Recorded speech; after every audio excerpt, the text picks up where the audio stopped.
వి gold trusted gold buyers తాకట్టులో ఉన్న బంగారాన్ని విడిపించి ఈ రోజు ఉన్న మార్కెట్ ధరకే కొనబడును. మరిన్ని వివరాలకు సంప్రదించండి 77107720. ఒక కులం మాత్రమే ఉన్నాము, వేరే కులం లేకుండా రాజకీయ నాయకుల ద్వారా ఈ రోజు అన్యాయంగా కట్టుకున్న కంపెనీ కూల్చేశారు. అదేంటి మాకు అధికారం ఉంది, ప్రభుత్వం మాది, మేమేమైనా చేస్తాము, మమ్మల్ని అడిగేవారు లేరు, మా సాధనం చేసుకుంటాము, మీరు ఎవరు తెలుసుకుంటారు తెలుసుకోండి అంటున్నారు. మీరు ఏం మాట్లాడినా మీ మాట చల్లనీయమంటున్నారు. మేము ఇచ్చిన అర్జీలు కూడా చింపేస్తున్నారు. మీరు ఏడపోయిన చల్లవని అడుగుతున్నారు. మేము ఏది మాట్లాడినా ఎక్కువగా పోలీసు వాళ్ళు కాడ పోయి పోలీసు వాళ్ళని తీసుకుని వస్తున్నారు. పోలీసు వాళ్ళు కూడా ఏందమ్మా ఇది అని అంటున్నారే కానీ వెళ్ళిపోతున్నారు. మాకు న్యాయం ఎట్ట జరుగుతుంది? మేము పేదవాళ్ళమి, మేము తెచ్చుకున్న అప్పులు ఎట్ట తీరుతాయి? మాకు ఇల్లు లేదు, అప్పులు తీరవు, ఎట్ట చేయాలి ఈ విషయంలో? దానికి మీరేం సాయం చేస్తారు మాకు అధికారులు? మాకు ప్రభుత్వంలో ఏది కోల్పోతున్నామో మీకు తెలుస్తుంది కదా. మీరు మాకు సాయం చేయకపోతే మేము ఎలా జీవించాలి? ఇప్పుడు ఇక్కడ మాకు ఎవరు అన్నాదరు ఉన్నారు? ఈ చిన్న పంచాయతీకి రాజకీయ నాయకులే రావాలి కదా. సెక్రటరీ కాడ అన్నీ తెలిసి సెక్రటరీ కాడ ఈ విధంగా చేశాడంటే రుజువు చూపిలా, మాకు ప్రూఫ్ చూపిలా. నిన్న మేము అడిగాం, చూపినన్నాడు, దూరంగా నిలబడ్డాడు. అతను మంచి న్యాయం పరిపాలించే పని అయితే సెక్రటరీ మా వద్దకు రావాలా. ఇచ్చింది కోర్టు ఆర్డర్ అన్నాడు, ఆ కాగితాలు మాకు చూపిలా. ఏ కోర్టు ఇచ్చింది మాకు చూపిమను? మేము పేదలమే, మేము కింద పడిపోతే లేయలేని స్థితిలో ఉండే పేదలం మేము. మాకు ఎవరు చేస్తారు న్యాయము? సుమారు ఎన్ని గంటల టైంలో జరిగింది ఇది కూల్చివేయడం? 6:40 కల్లా జరిగింది, ఉదయాన్నే తెల్లవారుజామున. మీకు ఎటువంటి అప్డేట్ ఇవ్వకుండానే మీకు కూల్చేసారా? కూల్చేసారు. మేము లేము, రావటము వేరు తీయటం, కుక్కలెత్త కొట్టేయటం. మీరు కూల్చేటప్పుడు లోపల ఎవరన్నా ఉన్నారా నివసిస్తా? నేనైతే ఫస్ట్ లేను. నేను వచ్చే లోపల గోడ దోసేస్తున్నారు. మేము వచ్చి అడుగుతుంటే మీ సంబంధం లేదు, ఇది గవర్నమెంట్ ఆర్డర్ ఇచ్చింది, కోర్టు ఆర్డర్ ఇచ్చింది, మేము తోసేస్తున్నాం అన్నాడు. ప్రూఫ్ చూసుకోమన్నాము, ప్రూఫ్ చూపింది మీకు అన్నాడు. గత ఎన్ని సంవత్సరాలు ఇక్కడ మీరు నివసిస్తున్నారు మీ బాధితులు? 17 సంవత్సరాలు ఈ కాలనీ వచ్చి, 17 సంవత్సరాల నుంచి ఈ కాలనీ వచ్చింటే మా చేతిలో ఉన్నప్పుడు రొంత మేము సహాయం చేసుకుంటే ఇల్లు లేపుకున్నాం. ఒకసారిగా మాకు రాదు కదా, మేము లేబర్కి ఎత్తొస్తుంది ఒక్కసారిగా. ఇప్పుడు చేతిలో ఉన్న వారికే కదా ఇల్లులు కట్టుకున్నాము. ఆ ఇల్లుని కూల్ చేసిపోతే మేమేం చేయాలి? నిరుపేదలమే. చెప్పండి, ఏ అధికారి మాకు సాయం చేస్తారు చెప్పండి? ఉన్నవారే సాయం చేస్తారు, లేని వాళ్ళకి ఎవరు చేస్తారు? ఇదే న్యాయమేనా ఈ అధికారులకి? పేరు బీదు ప్రత్యూష. నేను డెక్కిలవారిపాలెం గ్రామంలో ఉంటున్నాను. గత 3 నెలల నుంచి సెక్రటరీ మమ్మల్ని బెదిరిస్తూ ఉన్నాడు, నీళ్లు పగలు కొడతామని. మేము కాగితాలు ఎత్తుకోపోయి చూపిస్తున్నప్పుడు కూడా వారు అవి చూడకుండా ఏం చేసుకుంటారో చేసుకోండి, ఆడకపోతారో పోండి అని చెప్పి మమ్మల్ని చెప్పాడు. సరేలే ఏం చేస్తారో చూస్తామనే లెక్కతో మేము వచ్చేసాము. ఆడకపోయినా మాకు న్యాయం జరగలేదు. ఎంఆర్ఓ దగ్గరికి, ఎంపీడీఓ దగ్గరకు కూడా మేము వెళ్ళాము. మేము గమ్ముగా అయిపోయాము. సరేలే వారు వచ్చి ఇంకేం చేయరని గమ్ముగా ఉన్నాము. నిన్నటి దినాన వచ్చి కొండూరు వెంకటేశ్వర్లు అనే వ్యక్తి సెక్రటరీ వచ్చి కరెంటు మేము పక్కింట్లో పెట్టుకొని ఇంట్లో ఉంటున్నాము. వచ్చి ఆ ఇంట్లోకి పోయి కొండూరు వెంకటేశ్వర్లు అనే వ్యక్తి కరెంటుని తీసేసి వచ్చి ఏమంటే కుక్కలంతా పగలు కొట్టేశారు. మాకు ఇన్ఫర్మేషన్ ఏమి ఇవ్వలేదు. దాంట్లో 40 బస్తాలు సిమెంట్ కట్టలు, రాళ్ళు అవన్నీ మేము వేసి ఉన్నాము. దాన్ని కూడా మాకు అవి తీసుకోండి, మేము పగలు కొట్టాలనేది కూడా మాకు చెప్పలేదు. మాకు చూస్తే మా అవ్వ మా తాత ఎవరు లేరు. మా కష్టంతో మేము కట్టుకుంటున్నాము, బర్రెలు చూసుకుంటూ. నాకు 2 బిడ్డలు ఉన్నారు. నాకు ఇల్లు లేని దానిగా చేశారు. నా బిడ్డలు నేను ఇప్పుడు ఎక్కడ ఉండాలి? నాకు ప్రభుత్వం న్యాయం చేయాల్సిందిగా కోరుచున్నాను. నా బిడ్డలు ఏడుండాలి అనేది మీరు చూపించండి. ఇది సహాయం చేయాలి. సరే బ్రదర్, ఇప్పుడు దాకా మీరు చెప్పింది కరెక్ట్, అంతా బాగానే ఉంది. దీనికి తోడు ఇప్పుడు సెక్రటరీ పైన చట్టపరమైనటువంటి చర్యలు ఏమైనా తీసుకోవడానికి మీరు ఏమైనా ముందస్తు దాఖలు చేస్తున్నారా? తీసుకోవాలా? సెక్రటరీ మెయిన్, సెక్రటరీ అతనే దానికి కారణం, ఇంకెవరు కాదు. సెక్రటరీ. మా నాన్న పేరు తండ్రి గురవయ్య. రాయిపు వెంకటయ్య గారి దగ్గర ఎకరా 83 సెంట్లు భూమిని వీధూరు గురవయ్య కొన్నాడు. కొనిన కొన్ని సంవత్సరాలకి గవర్నమెంట్కి ఇళ్ళకి ఇబ్బందికరంగా ఉన్నప్పుడు ఆ ల్యాండ్ను ఎకరా 80 సెంట్లు కొన్నాడు. 3 సెంట్లు ఆ స్థలాన్ని మా నాన్న సాగు చేసుకుంటూ, గడ్డి వేసుకుంటూ, అలాగే కూరగాయలు వేసుకుంటూ ఉన్నాడు. ప్రభుత్వాలు మారుతున్నా చూస్తున్న కొలది మాకు కొంచెము ఇబ్బందికరంగా ఉన్నప్పుడు ఆ స్థలం మట్టి తోలుకొని ఇల్లు నిర్మించుకుంటున్నప్పుడు రాజకీయ కక్షల ప్రభావంలో ఈ దినము కట్టబడిన గృహాన్ని సెక్యూరిటీ గారు మా దగ్గర ఉంటున్న ప్రూఫ్లు చూపిస్తున్నా కూడా మీ కాడ ఎన్ని ఉన్నా కూడా దాన్ని పగల కొట్టాల్సిందని రాజకీయ కక్షలు ఒకే ఒక్క కొందరు రాజకీయ నాయకులు ఈ గ్రామంలో ఉంటున్న కొందరు వ్యక్తులు ప్రభావం వల్ల అతను రెచ్చిపోయి ఈ ఇంటిని కూల్చున్నాడు. దానికి సహాయం చేయాలని మేము మీడియాను అలాగే ప్రభుత్వాన్ని కోరుతూ ఈ సమస్యను మీ ముందు ఉంచుతున్నాం.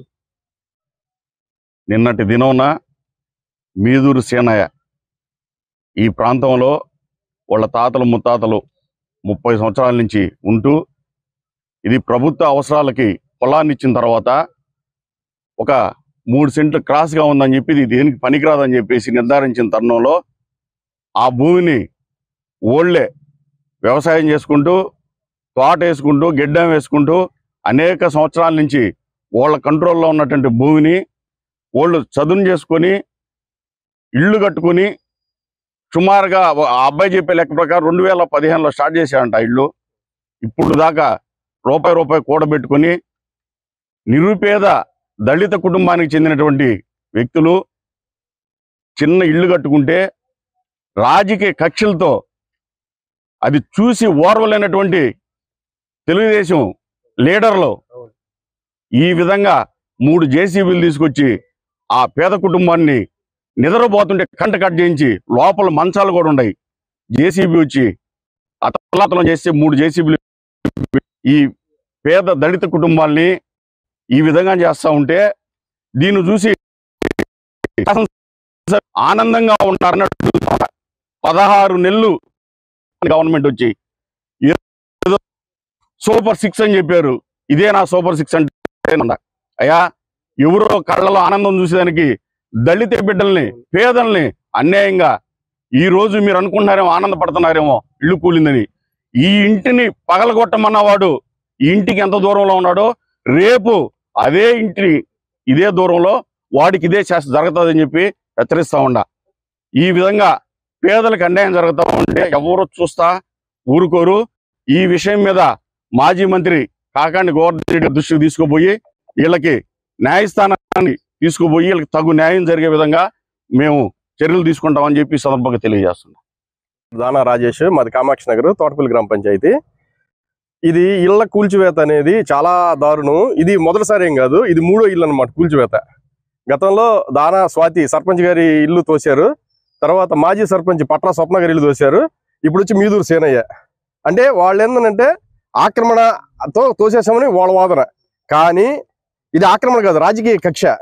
నిజంగా పంచాయతీ సెక్రటరీ అనేవాడికి నేను ఒక మాట్లాడుతున్నా, నువ్వు నిజంగా ఆక్రమణలు నిజంగా అంత నీతిపరుడు నిజాయితీపరుడు అయితే ఈరోజు ఎన్ని ఆక్రమణలు ఉన్నాయి రండి నేను చూపిస్తా స్వయంగా. ఈరోజు కామాక్షి నగర్లో ఎంతమంది ఈదులు ఆక్రమించి కట్టున్నారు. వాడు దారా వెంకటేశ్వరులు అనేవాడు వాడు వస్తాడు, తువ్వు పెడతాడు, వెళ్ళిపోతాడు.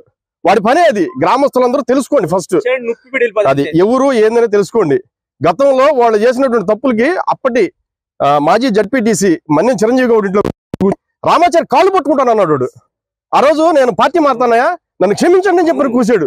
అటువంటి నీచ సంస్కృతి ఈ రోజు మా వాళ్ళకు ఉంటుందని చెప్పనేసి మా వాళ్ళని మీరు రండి పార్టీలో చేరండి అని చెప్పారంటే వాళ్ళు నిరాకరించారన్న కారణంగా ఈ రోజు అన్యాయంగా ఇంత పెద్ద ఇంటిని కూల్చేశాడు. ఇటుక పేర్చి 10 సంవత్సరాల నుంచి పెట్టుకునే కష్టాన్ని నిర్దాక్షిణ్యంగా నీలపాలు చేశాడు. ఇది మనం ఒక పక్షి గూడిని తోసినా సరే బాధపడతాడు. కానీ వాళ్ళకి ఈ రోజు అదేం లేదు. శంకరన్న చెప్పినట్టు ఈ ఇంటికి ఆ ఇల్లు ఎంత దూరమో రాబోయే రోజుల్లో ఆ ఇంటికి ఇల్లు అంతే దూరం అని గుర్తుపెట్టుకోండి. ఈరోజు చాలా బాధాకరమైనటువంటి రోజు.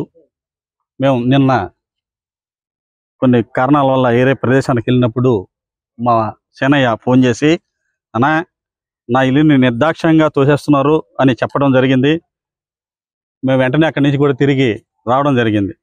మేము గతంలో సేనయ్యకి నోటీస్ ఇచ్చినప్పుడే ఎంపీడీఓ గారికి డిపిఓ గారికి అందరూ కూడా మేము తెలియజేశాం. అయ్యా బ్రిటిష్ పరిపాలనలోనే వాళ్ళు సర్వే చేసి ఇక్కడ ల్యాండ్ని మార్క్ చేసినప్పుడు కేవలం 794లో 40 సెంట్ల భూమి గ్రామకంఠంగా చూపించబడింది. అది గ్రామకంఠం అనేది అక్కడ ఉన్నటువంటి మహాలక్ష్మి దేవాలయానికి పక్కన ఉన్నటువంటి ప్రదేశం. మేము చూపించాం.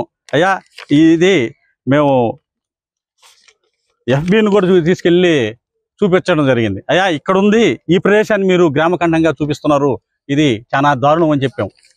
ఆ రోజుల్లో దారా రమణయ్య అనే ఆయన తెలుగుదేశం లీడరు. నేను 2006లో సర్పంచ్గా అయినప్పుడు మేము ఇక్కడ అందరూ కూడా మాకు ఇళ్ళ నివాస స్థలాలు లేవు అంటే ఆ గురవైని వీళ్ళ తండ్రి గారు అనేటువంటి గురవైని మేము ప్రాధాయపడి ఇక్కడ మీ ఊరు గ్రామానికి అన్ని ఇల్లులు సమకూర్చుకునేదానికి ఉపయోగపడుతుందని అడిగితే పాపం ఆయన కాదనకుండా మాకు ఆ రోజు ఎల్ఏకి ఒప్పుకోవడం జరిగింది. ఎకరా 80 సెంట్లని. ఆ ఎకరా 80 సెంట్లని చేసి ఆ రోజు ఉన్నటువంటి దారా రమణయ్యని తీసుకొచ్చుకొని పార్టీలను కూడా మేము చూడకుండా, అయ్యా రమణయ్య నువ్వు మొదటి నుంచి ఈ ఊరిలో పెత్తనం చేస్తున్నావు, నువ్వు రా అని చెప్పేసి ఆయన తీసుకొని వీరాగలను తీసుకొచ్చుకొని కూర్చోబెట్టుకొని ఈ గ్రామంలో లేని వాడికి మొట్టమొదటిసారిగా 45 మందికి మేము ఇళ్ల స్థలాలని మంజూరు చేయడం జరిగింది. అటువంటి స్థలాలను కూడా మరికొన్ని పిల్లలు పెళ్ళి కాగానే మేము ఇస్తామని మాట చెప్పాం. అదేవిధంగా మరి 2 సంవత్సరాలు కాగానే మరి ఆ 20 ప్లాట్లను కూడా వాళ్ళకి మంజూరు చేయడం జరిగింది. మేము ఒకటే అడుగుతాం, అయ్యా మేము జగన్మోహన్ రెడ్డి గారు స్థలాలు ఇచ్చేటప్పుడు 6 సెంట్లు ఇస్తే ఏం సరిపోతుందని అట్టహాసంగా మాట్లాడారు. 9 సెంట్లు కావాలి అని. 6 సెంట్లలో బాగా ఇల్లు కట్టుకున్నారు, సుఖ సంతోషాలతో ఉన్నారు. మా సభ్యులు ఆనాటి మంత్రివర్యులు కూడా మా గ్రామానికి అన్నా ఇంకా మాకు కావాలి అంటే 2 ఎకరాల 70 సెంట్లని ఈ 2 గ్రామాలకి డకులూరుపాలెం, కామాక్షి నగరం చేసి లెవెల్ చేసి వాళ్ళకి మేము మంజూరు చేసాం. మేము ఏ రోజు ఏ రాజకీయ పార్టీ నాయకుడు ఈ ఓటు అయినటువంటి వ్యక్తికి గ్రామంలో పంచడం జరిగింది. ఒకసారి మీరు మీ దగ్గరే ఉంటాయి తీసుకొచ్చుకొని చూపించుకోండి. ఏ వ్యక్తి కూడా అదేవిధంగా తోటలో కూడా 40 సెంట్లు పొలాన్ని ఎల్ఏ చేసి అక్కడ వాళ్ళకి ఇవ్వడం జరిగింది. కూడా ఆనాడు కాంగ్రెస్ గవర్నమెంట్లో కానీ గవర్నమెంట్లో కానీ పేదల ఊరు కూడా పెట్టుకోలేదు. ఈరోజు శాసనసభ్యులు ఆనందించేమో, ఒక దళిత యువకుడైనటువంటి మా సేనయ్య ఇల్లు కూల్చి మీరు ఆనందం పడవచ్చేమో. కార్తీక మాసం ఇది. ఈ మాసంలో కార్తీక దీపాలు, ఆకాశ దీపాన్ని కూడా పెడతారు. ఎందుకంటే ఇది తొందరగా చీకటి పడేటువంటి కాలం. ఈ కాలంలో పక్షులు వచ్చేదానికి కూడా ఇబ్బంది కలుగు. మన పెద్దలు మనకి ఆకాశ దీపం పెట్టమని దాని మార్గాన్ని చూపమన్నారు. అలాంటి మాసంలో ఉన్నటువంటి ఒక నిరుపేద సేనయ్య ఇల్లుని కూల్చి మీరు పైచాచక ఆనందాన్ని అనుభవిస్తున్నారేమో. మేము ఈరోజు సేనయ్యకి చెప్తున్నాను, నీ ఇల్లుని 10 లక్షల రూపాయల ఇల్లుని కూల్చారేమో, దానికి మేము తప్పకుండా నీకు మా సహాయ సహకారం రేపు రాబోయే రోజుల్లో ఈ డొక్కలపాలెంలో నీ చేతుల మీద అన్ని జరిగేటట్టు మేము చేసి చూపిస్తాం. మా శాసనసభ్యుల వారు మాజీ మంత్రివర్యులతో మాట్లాడతాం. రోజుల్లో ఇక్కడ మంచి ఒక నాయకుడిగా కూడా తయారు చేసి local to global news at your fingertips. మీ చేతిలో ఒక ఆయుధం. Download Raw TV app. Media legend Ravi Prakash is back.